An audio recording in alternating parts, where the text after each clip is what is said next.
Hello guys! Before pala ako magsimula sa TikTok ko guys, tingnan mo. Naka-ano pa ako? Naka-attire pa ako. Ang hirap maglagay ng attire guys pag wala kang kasama sa bahay kasi wala kang mapag-utusan para ikabit itong mga ito kasi alam mo, hinahirapan ako guys sa mga outfit ko na ngayon, ginamit ko ngayon para mag-TikTok. Pero before that, gumawa ako ng malaking kalat sa bahay. Tingnan mo. Kasi sa kakahanap ko ng isusuot ko sa mga TikTok ko. Tingnan mo yung kalat ko dito. Tapos, yung kusina ko. Hindi ko pa nahugasan yung mga platito ko na kinainan nila kaninang umaga.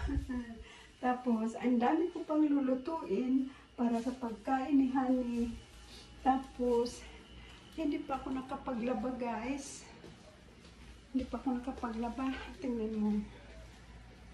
Ang dahilan nito is TikTok. Tingnan yung mga outfit ko guys na ginamit ko dito sa kwarto.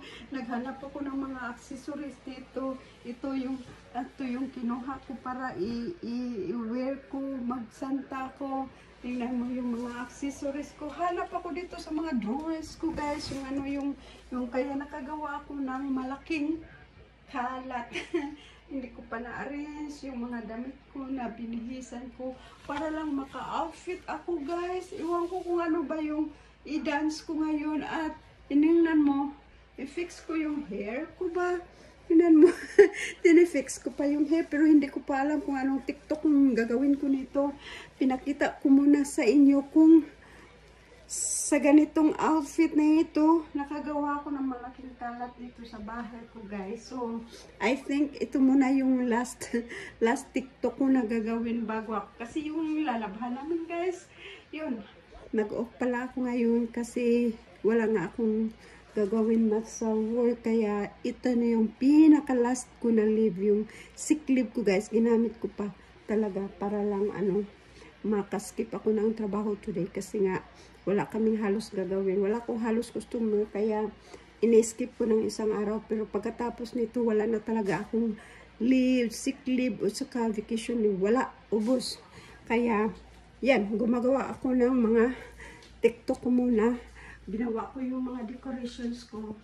Dinagdagan ko yung decorations ko sa Christmas tree. Pinost ko doon yung mga Kaya yun, itong mga kalat ko sa mga drawers ko.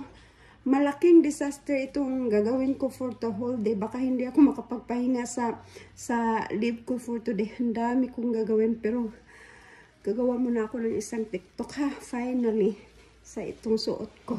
Kaya, dyan lang kayo. Hintay! Bye!